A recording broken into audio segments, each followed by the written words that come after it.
कौन सा है? क्वेश्चन हमारे स्क्रीन पर है। मेगास्थनीज ने भारतीय समाज को कितनी श्रेणियों में विभाजित किया है?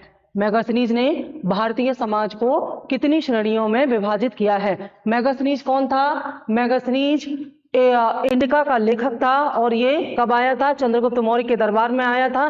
चंद्रगुप्त मौर्य के दरबार में सेल्यूकस ने इसको अपना राजदूत बना करके भेजा था जब चंद्रगुप्त मौर्य ने सेल्यूकस को पराजित किया था युद्ध में। तो उसके बाद इस मेगास्थनीज को चंद्रगुप्त मौर्य के दरबार में राजदूत बना करके भेजा गया था और इस चंद्रगुप्त ने जब इस मेगास्थनीज ने चंद्रगुप्त मौर्य के दरबार में रहने के दौरान जो भी इसके अनुभव थे उसे इसने अपनी पुस्तक इंडिका में बताए हैं। तो इंडिका में भारतीय समाज, मौर्यकालीन प्रशासन, इन सब के बारे में बड़ी ही व्यापक चर्चा की है मेगास्थनीज ने। इसी इंडिका में मेगास्थनीज ने भारतीय समाज के स्वरूप को भी बताया है और इसमें यह भारतीय समाज को जातियों में विभाजित करता है। देखिए, जातियों में विभाजित करता है। मेगास्थनीज ने वर्ण व्यवस्था या जाति व्यवस्था की बात नहीं की है, बल्कि यह कहता है कि भारतीय समाज कितने भागों में विभाजित है। तो ये प्रश्न आपसे पूछा है। Option A 4, option B 5, option C 6, option D 7। तो यहाँ पर जो चंद्रगुप्त जो मौर्य का जो साम्राज्य था या उसका जो समाज था उसके बारे में इंडिका से जो जानकारी मिली है वो बहुत ही महत्वपूर्ण है। और इसमें जो मेगास्थनीज है वो कहता है कि भारत में अकाल नहीं पड़ते हैं, भारत में लेखन शैली का विकास नहीं हुआ है। इस तरह की बात भी मेगास्थनीज इस इंडिका में बताता है और इसी में उसने बताया है कि भारत का समाज जो है 7 वर्गों में विभाजित है, लेकिन कहीं भी जातियों की बात यह नहीं करता, कहीं भी वर्ण व्यवस्था की बात नहीं करता और इसने दास प्रथा का भी विरोध उल्लेख नहीं किया है। यह साफ कहता है, मेगास्थनीज कहता है कि भारत में दास प्रथा नहीं थी। यह बात जानने योग्य है, जबकि इतिहासकारों ने जो दूसरे साक्ष्य प्रस्तुत किए हैं उसके हिसाब से मौर्य काल में दास प्रथा थी, लेकिन यहां अनुमान लगाया जा रहा है कि भारत के जो दासों की स्थिति थी वह विश्व के अन्य देशों से ज्यादा अच्छी स्थिति में थे। इसीलिए मेगास्थनीज को मौर्य समाज में दास न होने के संकेत दिखाई दिए और इसने इंडिका में बताया है कि भारत में दास प्रथा नहीं थे। फिलहाल इस प्रश्न का उत्तर हमारा है कि इंडिका में मेगास्थनीज ने भारतीय समाज को 7 वर्गों में विभाजित किया है। चलिए देख लेते हैं वे 7 वर्ग क्या हैं, ये प्रश्न भी पूछा जाता है। तो इंडिका में भारतीय समाज को जिन 7 वर्गों में विभाजित किया गया है उनमें कौन कौन है? उनमें पहला है दार्शनिक, किसान, अहीर, कारीगर जिसे शिल्प कहा गया, सैनिक, निरीक्षक, सभासद। ठीक है, ये 7 है, यानी कि 1, 2, 3, 4, 5, 6 और 7 वर्गों में भारतीय समाज को विभाजित किया है मेगास्थनीज ने इंडिका में। इनमें सबसे ज्यादा संख्या किसकी बताई गई है? किसानों की। सर्वाधिक संख्या के बारे में मेगास्थनीज कहता है कि समाज में जो ये 7 वर्ग हैं इनमें सबसे ज्यादा जो लोग हैं वो किसान वर्ग से बिलोंग करते हैं। और इससे भी यह एक जानकारी संदेश मिलता है कि मौर्यकालीन समाज में जो कृषि था वह जीविका का मुख्य साधन था। तो ज्यादातर लोग कृषि कार्य में संलग्न होने की वजह से ही इंडिका में जो सबसे ज्यादा संख्या किसानों की बताई गई है। ठीक है, अगला प्रश्न है सार्थवाह किसे कहते थे?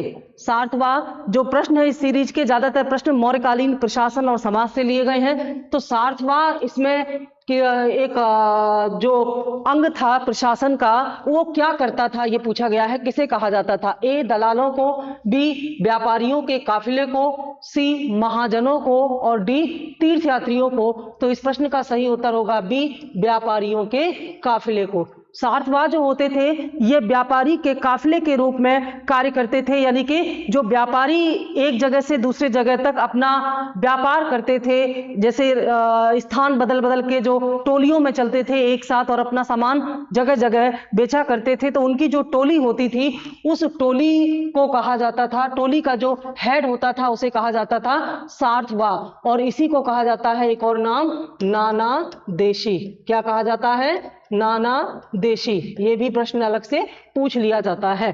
तो मौर्य काल में सार्थवाह जो था वो व्यापारियों के काफिले का प्रमुख होता था, जो उस काफिले को लीड करता था और ये काफिला अलग अलग स्थानों पर घूम घूम करके अपनी वस्तुओं की बिक्री किया करता था। जैसे कबीलाई जो एक वो इसमें जो स्ट्रक्चर होता है वो इसमें दिखाई देता है व्यापार के काफिले के रूप में। ठीक है, अगला प्रश्न, मौर्य काल में शिक्षा का सर्वाधिक प्रसिद्ध केंद्र कौन सा था? यानी कि जब मौर्य काल था उस समय शिक्षा का ऐसा केंद्र इनमें से कौन था जो कि न केवल स्थानीय स्तर पर बल्कि अंतरराष्ट्रीय स्तर पर भी प्रख्यात था? ए वैशाली, बी नालंदा, सी तक्षशिला और डी उज्जैन। तो आप कई जगह कई क्वेश्चन में इसकी व्याख्या सुन चुके हैं।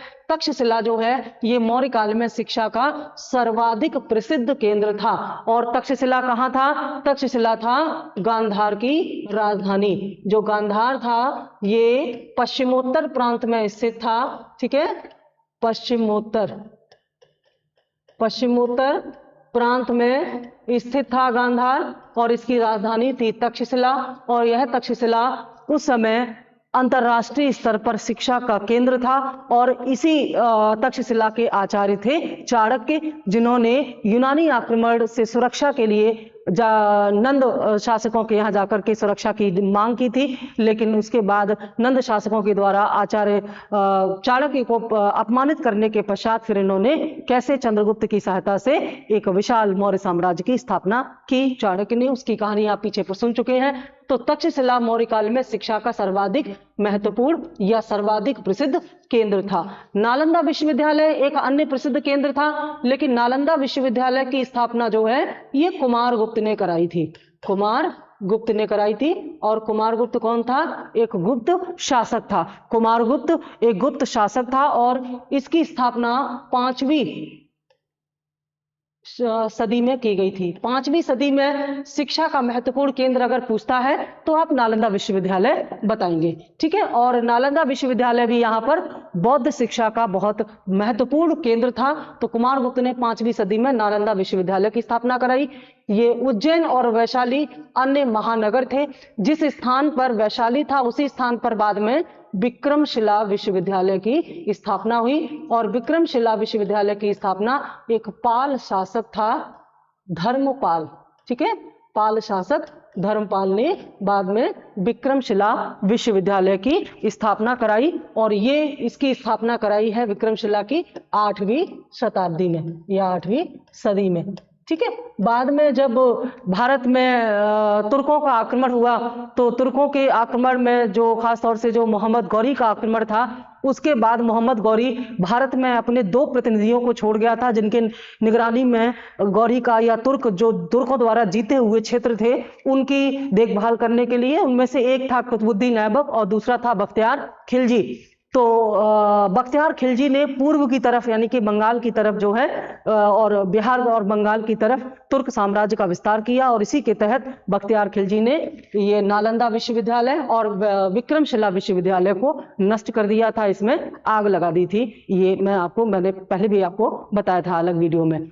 इसके अलावा जो कुतुबुद्दीन ऐबक था, इसने फिर बाद में मोहम्मद गौरी की मृत्यु के बाद भारत में तुर्की साम्राज्य की स्थापना की। मध्यकालीन भारत में हम इसको पढ़ेंगे। तो ये इस प्रश्न का उत्तर है। मौर्य काल में सबसे महत्वपूर्ण पूछा जाएगा तो तक्षशिला और गुप्त काल में नालंदा। ठीक है, 8वीं शताब्दी में पूछा जाएगा कौन सा केंद्र है जो शिक्षा का महत्वपूर्ण स्थान था, तो वो विक्रमशिला बताएंगे। अगला प्रश्न, निम्न में से किस स्रोत में उल्लिखित है कि प्राचीन भारत में दासता नहीं थी? अभी हम आपको बता चुके हैं कि मैगस्थनीज ने इंडिका में साफ बताया है कि भारत में दास प्रथा नहीं थी, क्योंकि भारत में दासों की जो स्थिति थी वह अन्य देशों से ज्यादा अच्छी थी। इसलिए मैगस्थनीज भारत में दास के अस्तित्व का या दास प्रथा के अस्तित्व का अनुमान नहीं लगा पाया। तो चलिए देखते हैं कि इनमें से कौन सा वो स्रोत है जिससे यह पता चलता है कि भारत में दासता नहीं थी। ए अर्थशास्त्र, बी मुद्रा राक्षस, सी मैगस्थनीज की इंडिका और डी वायुपुराण। तो आंसर आपको समझ में आ गया होगा। मैगस्थनीज की इंडिका में यह वर्णन किया गया है कि भारत में दास प्रथा नहीं थी। और मैगस्थनीज ने भारतीय समाज को जिन 7 वर्गों में विभाजित किया है वो पीछे मैंने दी हुई है आपको। ठीक है, अर्थशास्त्र में दास प्रथा का वर्णन किया गया है। अर्थशास्त्र के लेखक कौन थे? कौटिल्य थे। ठीक है, अर्थशास्त्र के लेखक कौटिल्य थे। और अर्थशास्त्र मौर्यकालीन प्रशासन पर लिखी गई एक बहुत ही महत्वपूर्ण बुक है। इसके अलावा मुद्रा राक्षस में भी मौर्यकालीन प्रशासन की जानकारी दी गई है। और मुद्रा राक्षस जो है ये विशाख दत्त द्वारा लिखी गई संस्कृत में एक पुस्तक है। ठीक है, विशाख दत्त ने इसकी रचना की है, विशाख दत्त। तो विशाख दत्त द्वारा रचित एक ऐसी पुस्तक है मुद्रा राक्षस, जिसमें चंद्रगुप्त मौर्य के बारे में बहुत महत्वपूर्ण जानकारी मिलती है, और इसी में चंद्रगुप्त मौर्य को वृषल शब्द से संबोधित किया गया है, वृषल। और इसी के आधार पर यह माना जाता है कि चंद्रगुप्त मौर्य शूद्र वंश से बिलोंग करते थे। तो अगर यह प्रश्न पूछा जाता है कि कौन से स्रोत के अनुसार या कौन से ग्रंथ के अनुसार चंद्रगुप्त मौर्य का जो वंश था वो शूद्र था, तो वो मुद्रा राक्षस होगा। इनका के बारे में हम बता ही चुके हैं। वायु पुराण जो है, ये जो 18 पुराण है उन्हीं में से एक है वायु पुराण। इस प्रश्न का उत्तर है ऑप्शन सी। प्रश्न नंबर 5, मौर्य काल में सीता से क्या तात्पर्य है? यानी कि मौर्य काल में सीता शब्द किसके लिए इस्तेमाल किया जाता था? ए, एक देवी, बी, एक धार्मिक संप्रदाय, सी, राजकीय भूमि से प्राप्त आय, और डी, ऊसर भूमि। ठीक है, तो सीता और एक शब्द, एक क्वेश्चन और आता है, सीता अध्यक्ष कौन था? तो सीता अध्यक्ष और सीता दोनों समझने के लिए एक बात आप समझ लें कि सीता राजकीय भूमि से प्राप्त आय को कहा जाता था। ठीक है, राजकीय भूमि क्या होती थी? सरकारी भूमि। सरकारी भूमि जो थी, यानी कि ऐसी भूमि जिसका नियंत्रण सीधे राजा के पास होता था, उसे राजकीय भूमि कहते थे। और इस राजकीय भूमि से जो इनकम होती थी उसे सीता कहते थे। और राजकीय यानी कि सरकारी जमीन से टैक्स वसूल करने वाले को सीता अध्यक्ष कहते थे। ये बहुत महत्वपूर्ण है। और इस प्रकार से मौर्य काल में बहुत सारे जो टैक्स लगाए जाते थे, वहां से और कई क्वेश्चन इसमें भी आएंगे और अलग से भी क्वेश्चन आएंगे। तो हमने आपके लिए कुछ जो मौर्यकालीन टैक्स हैं उनके नाम यहाँ पर लिए हैं, इनको आप याद कर लेंगे तो बहुत सारे नए क्वेश्चन आप दे पाएंगे। ध्यान दीजिएगा, ये मौर्यकालीन है क्योंकि हर समय हर काल में इनके नाम बदल जाते हैं। ये मौर्यकालीन महत्वपूर्ण कर या टैक्स की एक सूची है जिसे आप समझेंगे। यहाँ पर सबसे महत्वपूर्ण कर क्या था? भाग। भाग क्या था? उपज का एक हिस्सा था। ठीक है, जैसे जो किसानों ने जो उत्पादन किया है उसका एक निश्चित अनुपात राजा को टैक्स के रूप में देना पड़ेगा, उसे कहा जाएगा भाग या हिस्सा। ठीक है, इसके अलावा प्रवेश। प्रवेश क्या था? यह एक आयात कर था। तो जाहिर सी बात है कि यह व्यापारियों पर ही लगाया जाता होगा। जो व्यापार होता था वस्तुओं का, उनके आयात निर्यात पर ये टैक्स, आयात कर को प्रवेश कहते थे और निर्यात कर को क्या कहते थे? निष्क्राम्य कहते थे। निर्यात कर निष्क्राम, यानी कि ये इंपोर्ट टैक्स था और ये एक्सपोर्ट टैक्स था। प्रलय क्या था? बहुत पूछा जाता है। प्रलय एक आपातकालीन कर था। कई बार यहां पर लोग कंफ्यूज हो जाते हैं कि प्रलय विवाह कर था। कई जगह आपको ये गलत भी लिखा मिलेगा, तो जान लीजिए ये विवाह कर नहीं था, क्योंकि विवाह कर जैसा कोई साक्ष्य यहां पर मौर्य काल में नहीं मिलता है। तो प्रलय क्या था? एक आपातकालीन कर था। आपातकालीन कर का मतलब क्या होता है? जैसे अगर शासन पर कोई आपात आता है या कोई युद्ध जैसी स्थिति होती है या कोई ऐसी स्थिति आती है जब इसमें अतिरिक्त राजकोष की आवश्यकता हो, जब शासन को अतिरिक्त पैसे की आवश्यकता होती थी किसी आपात के समय में, तो उस आपातकालीन परिस्थितियों को संभालने के लिए या आपातकालीन परिस्थितियों के लिए फंड या पैसा इकट्ठा करने के लिए शासन द्वारा जनता पर जो अतिरिक्त कर लगाया जाता था उसे प्रलय कहा जाता था। ठीक है, अगला था बलि।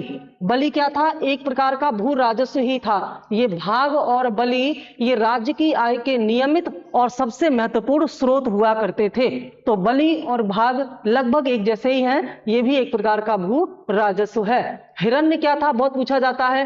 हिरण्य जब कर का भुगतान नगद रूप में किया जाता था तो ऐसे कर या टैक्स को हिरण्य कहा जाता था। जैसे अगर टैक्स अनाज के रूप में दिया जाएगा तो वो अनाज के रूप में होगा, लेकिन अगर उसे नगद रूप में दिया जाएगा, मुद्रा के रूप में दिया जाएगा, तो उसे क्या कहा जाएगा? हिरण्य कहा जाएगा। और अगला है विदक भागम, यह सिंचाई कर था। तो मौर्यकालीन प्रशासन में सिंचाई की व्यवस्था तो की गई थी, जो शासन था वो सिंचाई के लिए जागरूक था, लेकिन सिंचाई सरकारी खर्चे पर नहीं की जाती थी बल्कि उसके लिए जनता से टैक्स वसूल किया जाता था। ये बहुत महत्वपूर्ण कुछ जो टैक्स थे मौर्य काल के, इसको आप समझ लेंगे तो कुछ नए क्वेश्चन के आंसर भी आप दे पाएंगे। अगला प्रश्न वहीं से आ गया जहां से हम आपको समझा रहे थे मौर्य काल में प्रणयम क्या था। ए आपातकालीन कर, तो ये आपातकालीन कर था। आप इसको गलतफहमी में न पड़े कि प्रणय कर से प्रेम विवाह हो जाएगा। ये प्रेम विवाह पर लगने वाला कर, ये गलतफहमियां हो जाती हैं। कई किताबों में भी मैंने देखा कि गलत लिखा हुआ है, तो आप समझ लें कि ऐसा नहीं है।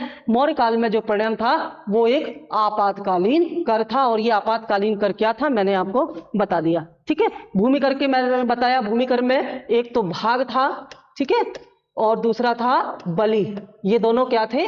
ये दोनों भूमि कर थे और राज्य की आय के नियमित और महत्वपूर्ण स्रोत भी थे।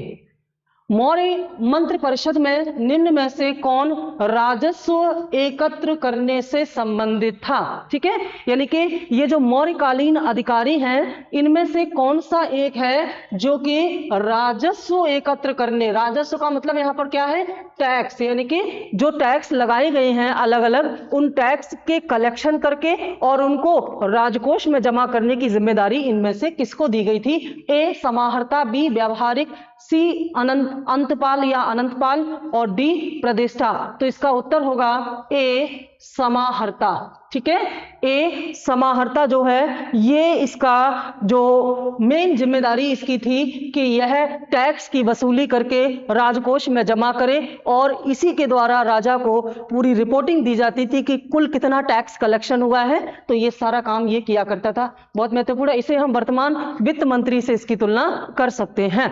ठीक है, तो कमेंट में मुझे बताइएगा कि वर्तमान में हमारे वित्त मंत्री देश के कौन हैं। तो दूसरा ये जो व्यावहारिक है ये क्या था? ये था दीवानी न्यायालय का प्रमुख। न्यायालय दो प्रकार के होते थे, एक दीवानी और एक फौजदारी। तो जो दीवानी न्यायालय होते थे मौर्य काल में, उन दीवानी न्यायालय का जो प्रमुख न्यायाधीश होता था, प्रमुख न्यायाधीश होता था, उसे कहते थे व्यावहारिक। ठीक है, आज भी हमारे जो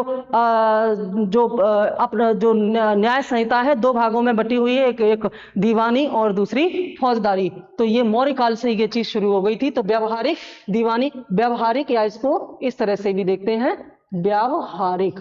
ठीक है, व्यावहारिक शब्द भी इसके लिए यूज किया जाता है। तो व्यावहारिक जो है दीवानी न्यायालय का प्रमुख न्यायाधीश होता था।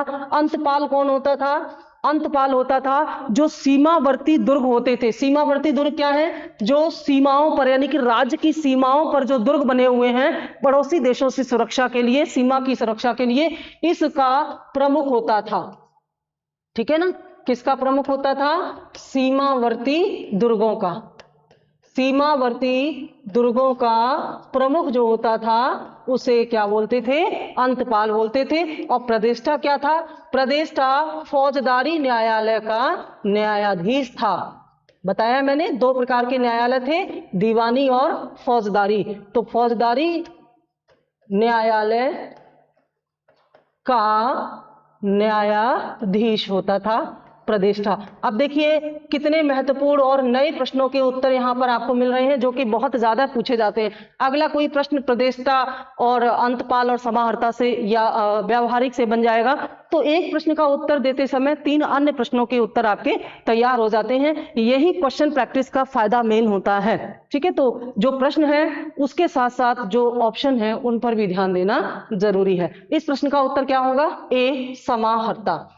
अगला प्रश्न हमारा, मौर्य काल में टैक्स को छुपाने या चोरी करने के लिए इनमें से क्या दंड दिया जाता था? ठीक है, पूछा गया है कि मौर्य काल में अगर कोई टैक्स की चोरी करे तो इसके लिए कौन से दंड का प्रावधान था? ए मृत्युदंड, बी सामानों की कुर्की या जब्ती, सी कारावास, डी इनमें से कोई नहीं। तो इस प्रश्न का उत्तर होगा ए मृत्युदंड। बहुत ही कठोर दंड था इसके लिए, क्योंकि अर्थशास्त्र में चोरी करने वाले के लिए मृत्युदंड का प्रावधान किया गया है कि जो व्यक्ति चोरी करेगा उसके लिए मृत्यु ही सबसे बड़ा दंड होगा। और यहाँ पर टैक्स को छुपाना मतलब चोरी करना, क्योंकि टैक्स जो है शासन की आय के स्रोत हैं और उसको चोरी करने का मतलब है कि राज्य की आय के स्रोतों को चोरी करना। तो जाहिर सी बात है कि इसके लिए मृत्युदंड का प्रावधान यहाँ पर था। बड़ा ही कठोर प्रावधान था। कौटिल्य जो है अपने अर्थशास्त्र में पूरे टैक्स सिस्टम को विस्तार से समझाता है और सबसे ज्यादा जो उसके जो 7 अंग थे, यानी कि राज्य के जो 7 अंग थे उनमें सबसे ज्यादा वह राजकोष पर ध्यान देता है। और कौटिल्य कहता है कि राजा को अपने राजकोष भरने के लिए जनता पर टैक्स लगाने चाहिए। तो जाहिर सी बात है कि टैक्स लगाने के साथ साथ टैक्स वसूली भी होनी चाहिए, लेकिन जब जनता टैक्स नहीं देगी, टैक्स चुराएगी, तो इससे सीधा नुकसान किसको होगा? राजकोष को। तो राजकोष को अगर नुकसान होगा तो शासन को नुकसान होगा। ऐसे में शासन द्वारा टैक्स चोरी करने वालों के लिए मृत्युदंड का प्रावधान किया जाता था।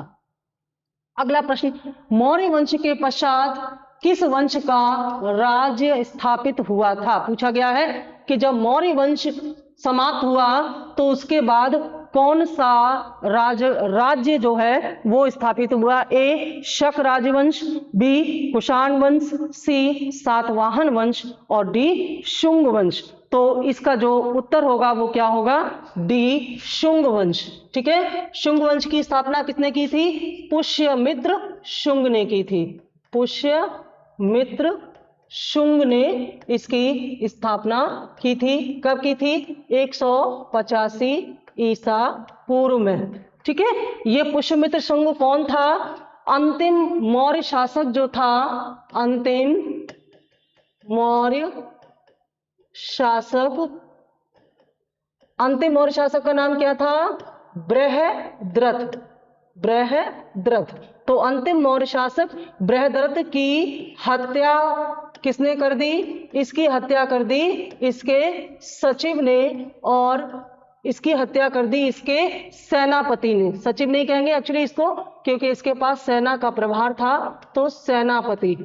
तो अंतिम मौर्य शासक बृहद्रथ का जो सेनापति था उसका नाम था पुष्यमित्र शुंग ने। पुष्यमित्र शुंग उसका नाम था। पुष्यमित्र शुंग ने जो है इस बृहद्रथ की हत्या करके मौर्य वंश को समाप्त करके यहाँ पर शुंग वंश की स्थापना की। और ये बड़ा ही महत्वपूर्ण इसलिए है क्योंकि मौर्य वंश अपने आप में बड़ा ही मजबूत वंश था, और मौर्य वंश को समाप्त करके शुंग वंश की स्थापना करने वाला जो पुष्यमित्र था, इसके बारे में कई जगह हम देखेंगे।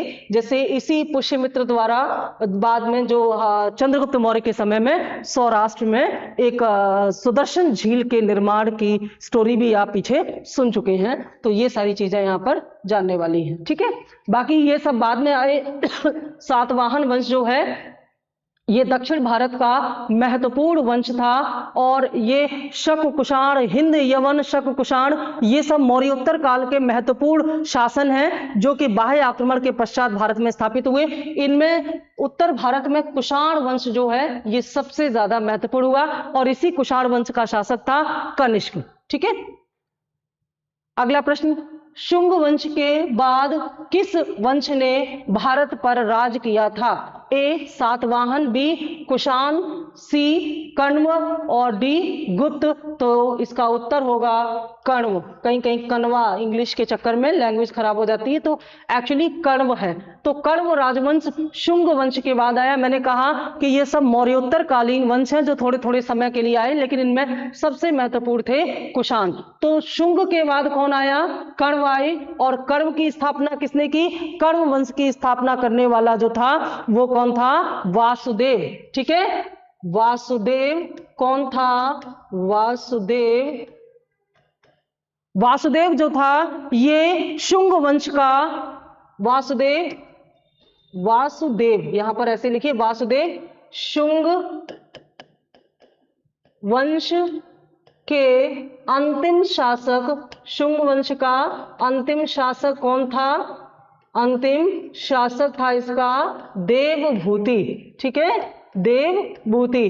तो अंतिम शुंग शासक देवभूति की हत्या किसने कर दी? उसकी हत्या की वासुदेव ने। और ये वासुदेव कौन था? ये देवभूति का सचिव था। ठीक है, सचिव था। तो अंतिम शुंग शासक देवभूति के सचिव वासुदेव ने देवभूति की हत्या करके शुंग वंश के स्थान पर, ठीक है, शुंग वंश के स्थान पर कण्व वंश की स्थापना की।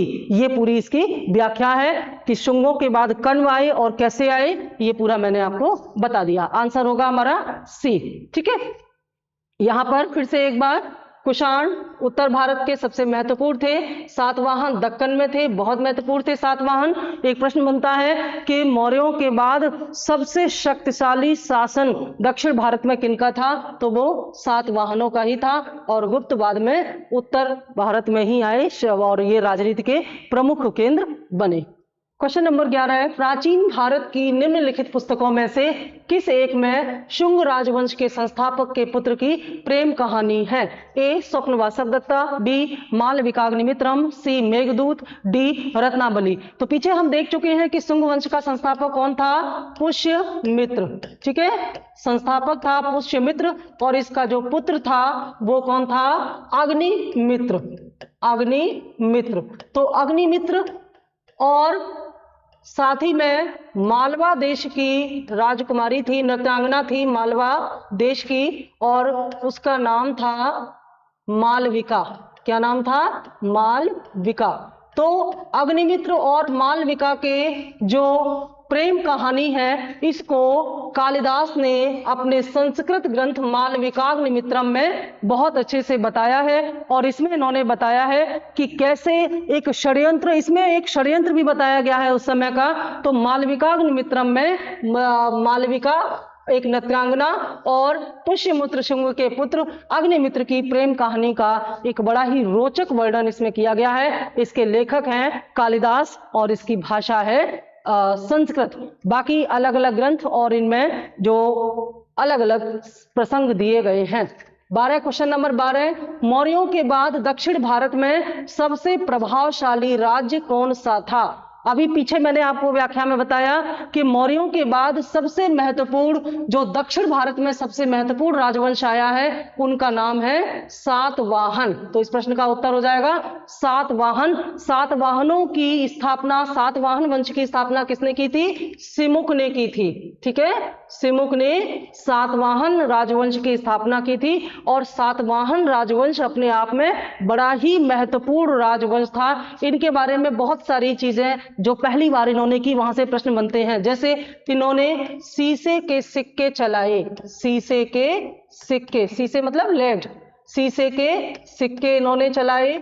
दूसरी महत्वपूर्ण बात क्या थी कि इनके जो नाम होते थे, जैसे गौतमी पुत्र शातकर्णी, वशिष्ठी पुत्र पुलमावी। तो ये जो पुलमावी और शातकर्णी है, ये राजाओं के नाम हैं, लेकिन इनके आगे जो वशिष्ठी और गौतमी लगा हुआ है, ये इनकी माताओं के नाम है। तो प्रश्न पूछा जाता है कि भारत का ऐसा कौन सा वंश था जिसके शासकों के नाम के साथ उनकी माताओं के नाम लगाए जाते थे? तो वो सातवाहन ही थे। तो सातवाहन राजवंश में जो है ये मात्र शक्ति को बहुत सम्मान दिया जाता था। यहाँ पर मात्र शक्ति का सबसे ज्यादा सम्मान करने वाला कोई वंश था तो वो सातवाहन वंश था। सातवाहनों ने एक और प्रथा यहाँ पर शुरू की थी, भूमि अनुदान की। तो भू अनुदान का पहला साक्ष्य जो है वो भी सातवाहनों से ही मिला है। इन्होंने ब्राह्मणों को जमीनें दान में देने की प्रथा शुरू की, जिसे बाद में गुप्त शासकों ने बहुत तेजी से बढ़ाया,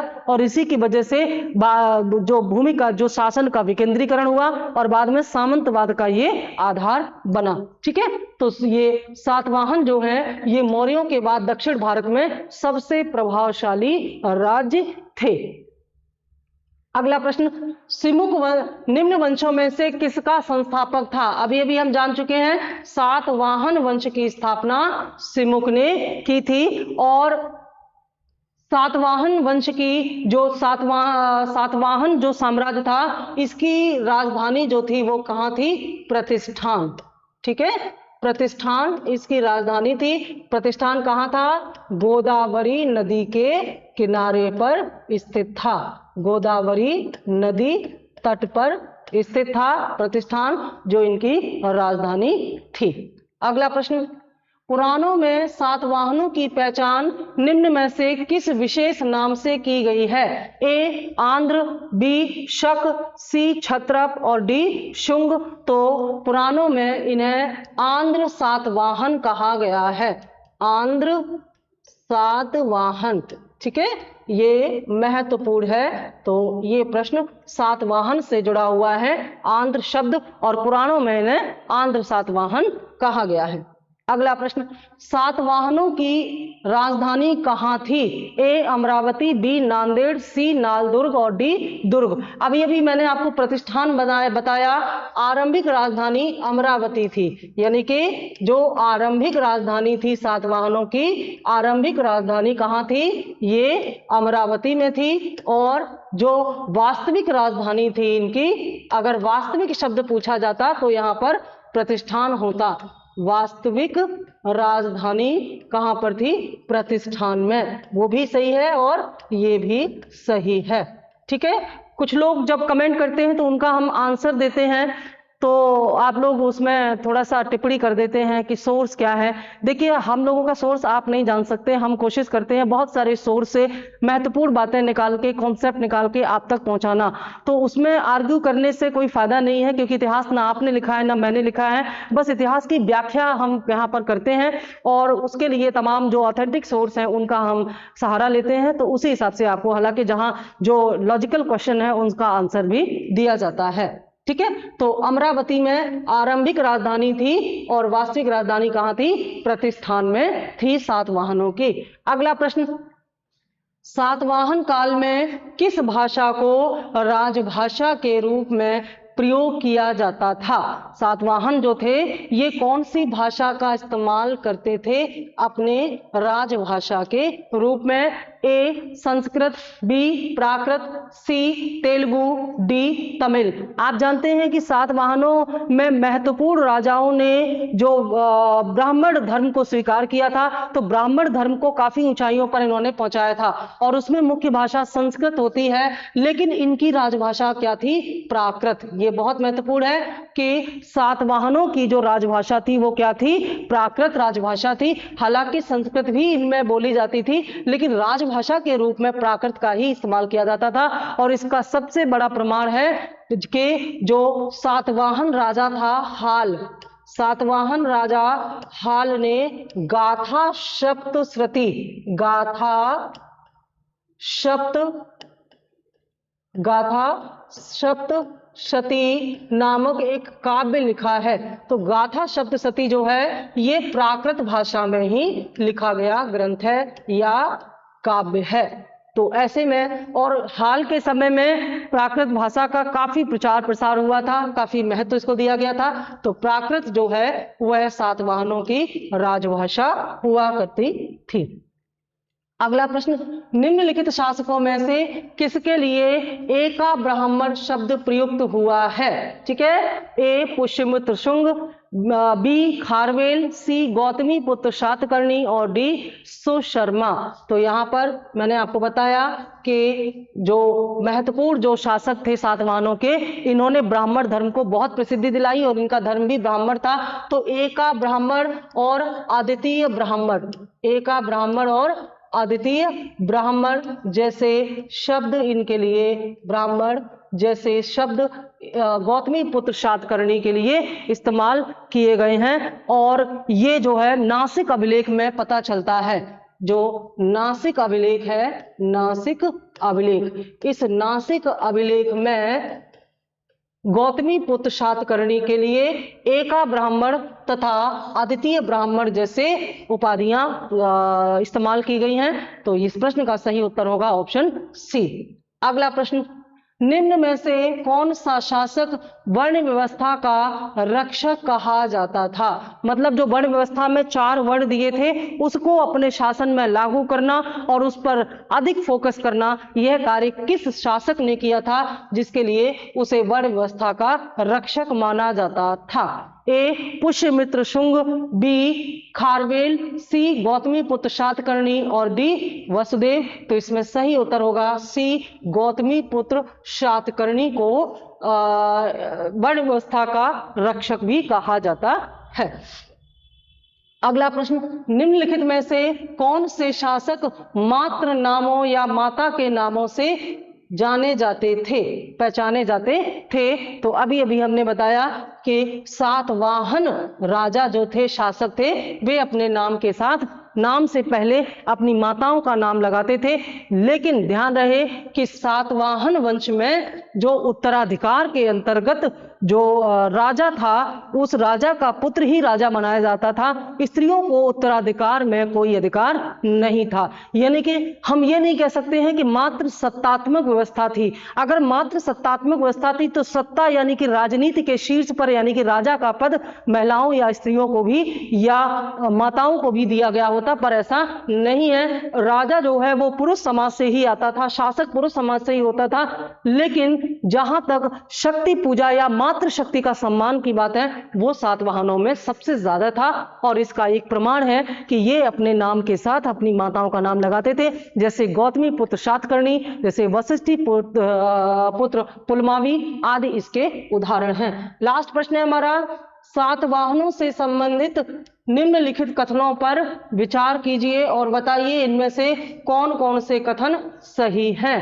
पहला है, सातवाहन शासक मात्र नामों से पहचाने जाते थे। ये कथन बिल्कुल सही है, अभी पीछे व्याख्या हम कर चुके हैं। दूसरा है, सातवाहनों का सिंहासन का उत्तराधिकार सामान्यतः पितृवंशी था। ये भी सही है, क्योंकि सिंहासन पर पितृवंशी यानी कि पुरुष वर्ग का ही अधिकार होता था, पुरुष का, क्योंकि राजा का पुत्र ही सिंहासन पर बैठता था, ना कि पुत्री। तो दोनों सही हैं। ऑप्शन सी इसका राइट आंसर है। तो ये थे हमारे 20 महत्वपूर्ण प्रश्न जो मौर्योत्तर काल से बेसिकली दिए गए थे, और इसकी ये आंसर शीट है, इसको आप चेक कर लीजिएगा और इसको आप प्रैक्टिस कीजिएगा और बताइएगा कि इस प्रश्न के कितने सही उत्तर जो है आप अपने से पहले से जानते थे। Thank you.